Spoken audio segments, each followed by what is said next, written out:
एक बार की बात है, कुछ साइंटिस्ट ने मिलकर के एक बहुत ही इंटरेस्टिंग एक्सपेरिमेंट किया। उन्होंने क्या किया कि एक बहुत बड़ा सा पिंजरा लिया, उसके अंदर 5 बंदरों को रख दिया और वहां पर एक सीढ़ी लगा दी। उस सीढ़ी के टॉप पर कुछ केले रख दिए। फिर उन साइंटिस्ट ने क्या किया कि जैसे ही कोई भी बंदर उस सीढ़ी पर चढ़ता केलों तक पहुंचने के लिए, तो ऊपर से ठंडे पानी की बारिश करने लग जाती। तो जैसे ही वो ठंडा पानी गिरता उस बंदर के ऊपर जो कि सीढ़ी पर चढ़ रहा था, वो फटाफट से नीचे आता तो पानी बंद हो जाता। फिर दोबारा से कोई और बंदर उस सीढ़ी पर चढ़ता उन केलों तक पहुंचने के लिए, दोबारा से यही होता। दोबारा से ऊपर से ठंडे पानी की बारिश होती, वो बंदर जैसे ही नीचे आता दोबारा से बारिश बंद हो जाती। तो बंदरों ने इसका मतलब ये निकाला कि जैसे ही कोई भी सीढ़ी पर चढ़ता है तो ऊपर से ठंडा पानी गिरता है। फिर उसके बाद में जैसे ही कोई भी बंदर उस सीढ़ी पर चढ़ने की कोशिश भी करता तो बाकी के बंदर सब इकट्ठे होकर के उसको पकड़ते, उसको मारते, उसको पीटते और उसको नीचे गिरा देते। फिर दोबारा कोई कोशिश करता, दोबारा उसके साथ भी ऐसा ही होता। फिर उन साइंटिस्ट ने क्या किया कि उन 5 बंदरों में से एक बंदर को उस पिंजरे में से निकाला और उसकी जगह एक नए बंदर को उस पिंजरे के अंदर डाल दिया। अब उस बंदर को नहीं पता था कि यहां पर क्या खेल चल रहा है। उसको जैसे ही सीढ़ी के ऊपर वो केले नजर आए, वो फटाफट से उस सीढ़ी के ऊपर चढ़ने लगा।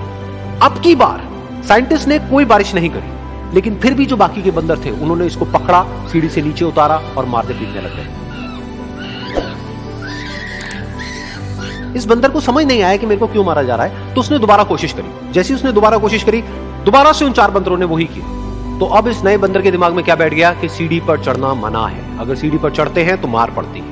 वो सीढ़ी पर चढ़ना क्यों मना है और क्यों मार पड़ती है वो उसको नहीं पता था, बट उसके दिमाग में ये बैठ गया कि इस सीढ़ी पर नहीं चढ़ना है, ना किसी को चढ़ने देना है। फिर दोबारा से उन साइंटिस्ट ने क्या किया कि जो पुराने 4 बंदर थे उसमें से एक बंदर को निकाला और एक नए बंदर को उसी जगह पर डाल दिया। अब इस नए बंदर ने भी वही किया जो इससे पहले वाले ने किया था, यानी कि वो भागता हुआ गया, उस सीढ़ी के ऊपर चढ़ने की कोशिश करी, उन केलों तक पहुंचने की कोशिश करी। बाकी 4 इकट्ठे हो गए और उन्होंने उसको मारा पीटा, सीढ़ी से नीचे गिरा दिया। उसको कुछ समझ नहीं आया, उसने दोबारा कोशिश करी, दोबारा उसके साथ यही हुआ। और अब इस बंदर के दिमाग में भी यही बैठ गया कि सीढ़ी पर चढ़ना मना है और सीढ़ी पर चढ़ने से मार पड़ती है। फिर साइंटिस्ट ने एक एक करके जो पुराने 3 बंदर बचे हुए थे उसमें से भी एक एक करके उन बंदरों को निकाला और उनकी जगह पर 3 नए बंदर आ गए।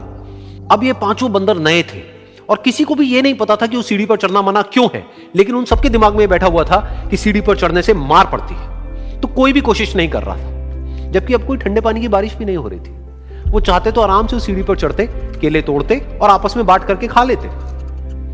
बिल्कुल ऐसा ही हम लोगों के साथ भी होता है, यानी कि इंसानों के साथ भी होता है। हजारों साल पहले कोई प्रथा बनी होती है, कोई रीति रिवाज होता है जिसके पीछे कोई ना कोई वजह होती है, लेकिन वो वजह खत्म होने के बाद भी वो प्रथा चलती रहती है, वो रीति रिवाज चलते ही रहते हैं। किसी में इतनी हिम्मत नहीं होती है ये पूछने की कि हम क्या कर रहे हैं, क्यों कर रहे हैं, बस सबको ये पता होता है कि ऐसा ही होता है। तो वो एक्सपेरिमेंट जिसके बारे में अभी मैंने आप लोगों को बताया, यानी कि वो बंदरों का एक्सपेरिमेंट, उसमें तो बेचारे बंदर हैं, जानवर हैं, उनको नहीं पता है कि क्वेश्चन कैसे पूछते हैं। लेकिन अगर हम इंसान होने के बावजूद भी क्वेश्चन ना करें तो हमारे में और जानवरों में क्या फर्क है? सोचिए।